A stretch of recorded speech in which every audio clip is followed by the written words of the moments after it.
This is Prime Time on Money FM 89.3. I'm Howie Lim, and today we're happy to have a chance to talk to Manpower Minister Josephine Teo before she starts her new job later this month. Minister Teo is also the second Minister for Home Affairs. Thank you so much for taking the time, Minister. Well, thank you for having me, Howie. It's great to be here. So let's talk about the matter at hand. Singapore's recovering labour market, the journey continues is what we're calling this conversation. And total employment's risen for the first time since Q4 2019. Must be heartening, encouraging that the journey is looking as well, but there's something that can be done, though, you think, to help even out recovery. There have been sectors that are harder hit than others. Yeah, certainly. I think the figures are encouraging, but like we keep reminding each other, there are still risk factors, and we shouldn't, lull ourselves into a sense of complacency to think that, the recovery is fully assured. And as you correctly pointed out, there is certainly a concern with certain sectors who continue to face headwinds, and the road to recovery is still quite bumpy for them. If I can just, share the example of the aviation sector, it's a sector that I have watched grow a lot over the years, particularly since the time that I spent in the Ministry of Transport overseeing aviation. We had very big, ambitious plans for the, future of our air hub, and all of that, has to be re-examined again. And one of the most important areas of concern would be the people who are involved in that ecosystem. Many of us, think of Jewel, and we think of our Changi Airport, and we think of all the services that we get to enjoy, as consumers. But behind that, there's really a very, important ecosystem. For example, we need people to do maintenance, repair, and overhaul. And there are people who are highly skilled. It takes years and years of training, to get to a level of a depth and expertise. And there is a real risk that we will lose all of this. And the reason is very simple. People will have to look at their careers and see whether it's relevant for them to continue in this sector. So over and above the schemes like job support, as well as the many reskilling programs, our Civil Aviation Authority has had to put in additional resources. And one of the most important things I think they're doing is known as a workforce retention grant. Basically, the message to the companies that are part of this Changi ecosystem is that if there is a need for you to keep the capabilities that reside within your people, the government is prepared to provide additional financial support so that the individuals can be continued in their employment with these companies. So that's just one of the areas. Of course, aviation is not only the sector that continues to face headwinds. We've got a hospitality sector that also depend very much on travel related kind of movements, and those continue to be quite restrictive. And a practical way of helping the hospitality sector is through the Singapore Rediscover vouchers. It's also to, I think, bring some fun and joy back in people's lives, and I think it certainly helps all of our attractions too. So there are sector-specific schemes that are layered on top of the broad spectrum of reskilling programs, and the message to employers that it is certainly good to take advantage of this downtime to reskill people, enable them to acquire new skills that could be useful in the future. And that's happening, across all sectors. Yeah. Minister Teo, the report also showed that employment in the construction sector was looking healthy, but there's the travel ban now on India. How might this affect the figure, say, next quarter, though? Actually, construction is facing a really dire situation. If we compare to the workforce that they had, before COVID struck, actually they're down by about 15% at least. And because, it's to be expected. Some of the workers, they have to go home for a variety of reasons. Some people want to get married, or there is a life event at home that they want to participate in. So the outflow continues, but the inflow is very restricted. And we've had to be very careful, not because we don't want to help the construction sector, but because there are certainly risks involved, and we want to be able to manage that. So, overall, I think construction still faces quite a lot of headwinds. And together with the Ministry of National Development as well as MTI, we are looking at how we can provide stronger support. Now, Howie, you are aware that for the companies in construction, marine and process industries, because of the safe management measures that they've had to implement that impacts operations to a much larger degree than all other companies that also have to deal with it, we've provided them with additional support in the form of foreign workers levy rebates. We're taking a closer look at whether there can be further support in that direction.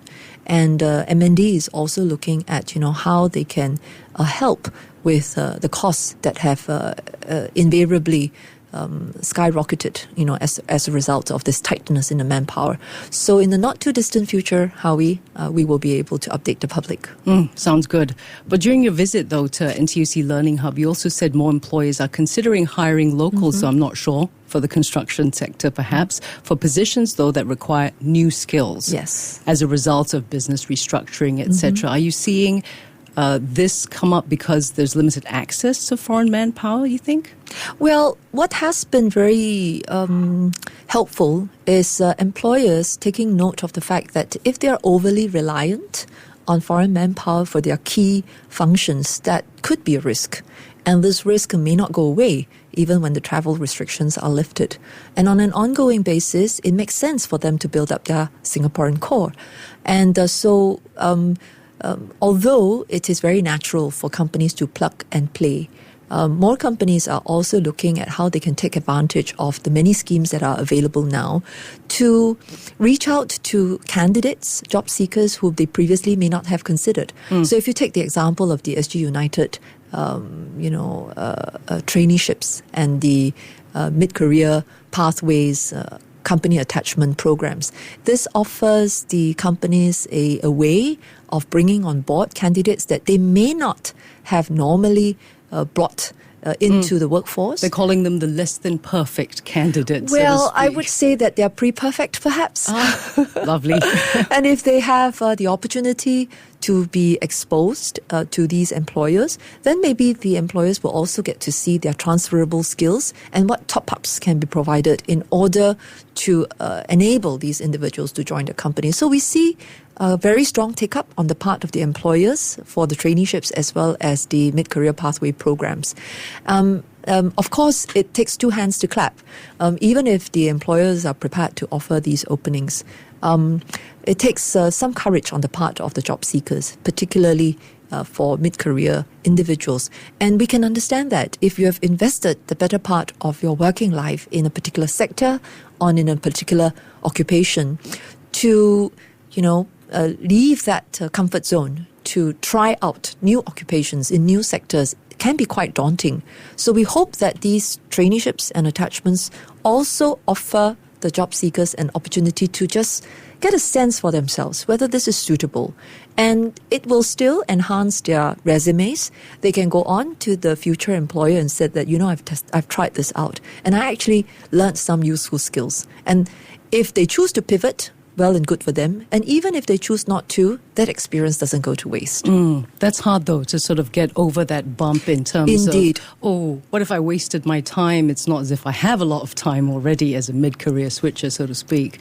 We're speaking today to Minister Josephine Teo, who's the Manpower Minister. It is Singapore's recovering labour market. The journey continues. And also, Minister Teo, the government is setting aside close to some $10 million, I understand, over the next 2 years to work out jobs transformation maps to help companies with their workforce planning. And you mentioned these schemes that workers can take up as well. So maybe the question should be not how much support businesses can continue getting, but how quickly can businesses and workers adapt to these changing jobs and changing industry as well? Yeah, it will probably have to be both. In the short term, especially last year, certainly we just had to bring out the respirators. Everybody needed oxygen. Right. And, if we are deprived of that, then there is no survival to begin with. And once we crossed that bump, however, I think the important question that we posed to ourselves was that, can this also be an opportunity for us to emerge stronger? And what does that mean? What does that look like at the company level? And a consistent message that we have been getting when we interacted with businesses, particularly SMEs, is that, okay, now I am persuaded I do need to transform. But exactly how do I do it? And when you talk about technology, yes, we understand the importance of technology and how useful they can be for us. But actually, what specific technologies and exactly how will they change the nature of the work that we will do in our businesses and what kind of skills my people will need? So when we encountered these questions and asked ourselves how we can be helpful, particularly to the SMEs, we decided that the industry transformation maps can point the direction to the future. But how that translates to how the jobs have to be done differently, they need a jobs transformation map. And so we decided to invest these resources in order to create a pathway that companies, particularly the SMEs, can get onto without too much difficulty. And what has been very useful in this process is the participation of trade associations and chambers. They have to be sectoral. It cannot be a one-size-fits-all. Of course, yeah. And you've also got to look at the reasonable time frame. Technology in 10 to 15 years will be very different from technology in 3 to 5 years. And if you are asking companies to make the transformation for what is down the road, 10 to 15 years, that's a little too far away. But something in the 3 to 5 year time frame is conceivable. And it's something I can touch, I can hold, and I can see myself doing. And that's what the JTMs do. They try not to be too lofty, and they try to be very specific. In logistics, for example, you'd be interested in AR, VR. You'd be interested in blockchain. But in financial services, it's different technologies. You'd be interested in advanced analytics, and you'd be interested in AI and how it can be applied. So we're not talking about the same technologies, and that's the kind of granularity that the jobs transformation maps are trying to get to. Earlier you talked about how it was encouraging. You're seeing locals take up jobs that require these new skills, rising to the challenge of learning, mature workers as well. Unfortunately, anecdotally, a few months ago, I spoke with an HR professional who said he had encountered people grumbling about their lower bonuses, grumbling about the size of increments, and these were people in jobs, we shall not name names to protect the guilty, jobs that were in clear and present danger of being automated away by some of those things that you just mentioned, the newer technology, the AI, the machine learning, etc. Is that concerning to you? I would say that that sounds to me like a great opportunity to engage. I mean, I fully appreciate, some of the challenges that HR professionals will feel in the sense that members of their workforce may not have, that urgency ingrained in their thinking. And now might be a really good time, to explain the kind of challenges that the company is facing and how each person's job would be impacted if nothing was, done differently. So I would say then that, create an opening, bring the team together. And we've seen some companies do this very well. There is always room for improvement, I think, particularly for companies that are actually still trying to figure things out themselves. It's more and more fashionable for people to say, let's co-create. But actually, what does it mean? I think co-creation can be applied in this process, which is that, as our employees, you also see problems. You also see feedback from customers that tell us that, we're not doing as well as we should. What if, we were able to harness this feedback for the benefit of all of us and map out, the future together? Is that possibly a way, to attend to their concerns and at the same time help the companies move forward? I think that's where I see the opportunities. Minister Teo, though, with accelerated transformation, always some seem to fall through the cracks. Perhaps lower wage workers. How are they being supported? Well, this is a very, very important group. I think we see this happening in many other countries too. The impact of COVID-19 was disproportionate. And in America, for example, there is a very strong sense that some of these jobs, particularly those at the lower end, once they have gone, they are never coming back. We are in a slightly different situation, partly because our workforce, our local workforce, isn't growing as fast as it used to. And in that sense, I think we have an opportunity, which is that these jobs can actually benefit from being uplifted. In other words, the job quality has to improve if, the individuals that are performing these jobs, have a chance to progress. And by doing so, the company gains something, it can be more efficient. And because it is more efficient, then it should be in a better position to pay the worker more.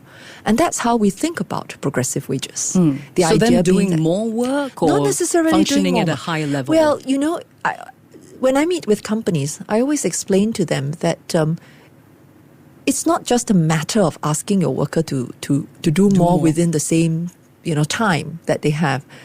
It is how the whole operation and the whole business can be redesigned so that the value of the work goes up. One example I will share with you is this.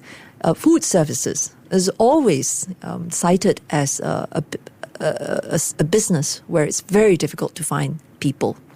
So I met a CEO in this business and he was sharing with me very ambitious growth plans. And I was very curious why he was confident that he could achieve it, because the question I put to him was that, can you find people to staff your restaurants? And he explained to me that, people always say that it's very hard to find manpower for the restaurant business. I beg to differ. My view is that it's not that we cannot find good people.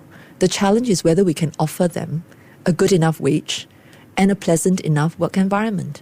And my job as a CEO is to rethink my business so that I can actually afford to pay them more and I can actually make their job more pleasant. And that's what he focused on doing. He looked at his menu, he looked at the whole supply chain, he looked at what parts of the front end could be simplified, and he looked at the back of the house and whether it could be brought back to a factory, automated, mechanized, and he found that he was actually able to, create better efficiencies, bring down his bill size, his wage bill, and as a result of being able to bring down his wage bill, he can actually afford to pay each worker more. He didn't need quite so many people to get the business going, and that's the kind of transformation that we are seeing. Business leaders thinking very differently about their businesses and benefiting their workers at the same time. But over and above what the businesses can do, I think the government will also continue to step in. And that's why since 2007, we've had the Workfare program.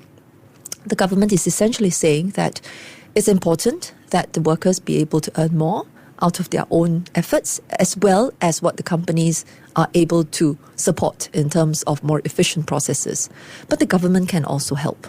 And every year, we probably give Workfare to 400,000+ workers as a way to top up their incomes. I think this is how we can keep our society whole, a combination of efforts, progressive wages, Workfare, but I should also add that it has to go beyond that. Work conditions have to improve. Simple things like rest areas, all of us, should be able to enjoy. So the efforts have to go beyond just the dollars and cents. I think the effort has to go to also what I would call work care. And I think this is where there is still a lot of work that can be done. How challenging has that been, though, Minister, to balance the interests of workers, to balance the interests of businesses as well? The one thing I learned in MOM, and this also is an extension of when I used to be in the labour movement, is that it's always easier to think in terms of, what works for the employers doesn't work for the workers. And if what is good for the workers doesn't, benefit so much the employers, where we really try to say is that what's common, what is shared between them.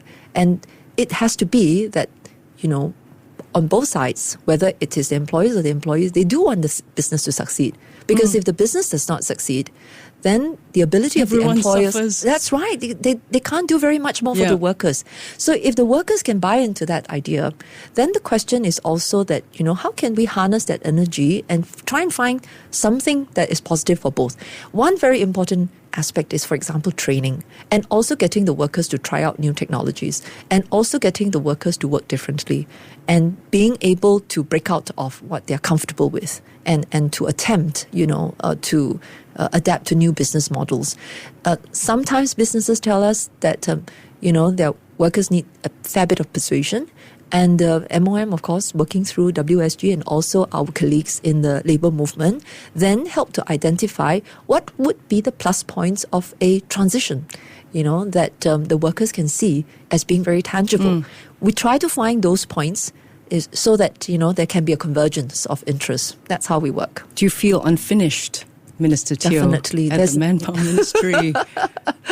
It's just a bit over a week before you move on. Yeah, you're right, Howie. There is always still so much that we want to do, but I'm very grateful to the team that we have in MOM. They are equally passionate and still feel very strongly that, there is every opportunity for us to help each workforce segment, to come out more strongly, from this crisis. And I think also, my colleagues, Dr. Tan Si Leng, Dr. Kopo Kun, SMS Zaki Mohammed, as well as MOS, Gan Xiao Huang, I'm sure they will be able to take the work of the ministry forward. And at the same time, over at the MCI, I will have opportunities to interface with them. For example, digital inclusion as a huge part, of MCI's work, the digital economy, and what we can do to strengthen all of our businesses in this area, build up digital infrastructure. I think all of these things have points of connection with MOM too. So in that sense, there is unfinished work, but, I also get to continue it in a new role. As you head up the Smart Nation push as well, how are your selfie skills, Mr. Teo? Get me my phone. Let's do this. We'll do that in a bit. I want to thank you so much, Manpower Minister Josephine Teo, for joining us today. We were talking about Singapore's recovering labour market. The journey continues. Minister Teo, thank you so much for your time. Thank you so much, Howie. Thank you. This is Money FM 89.3.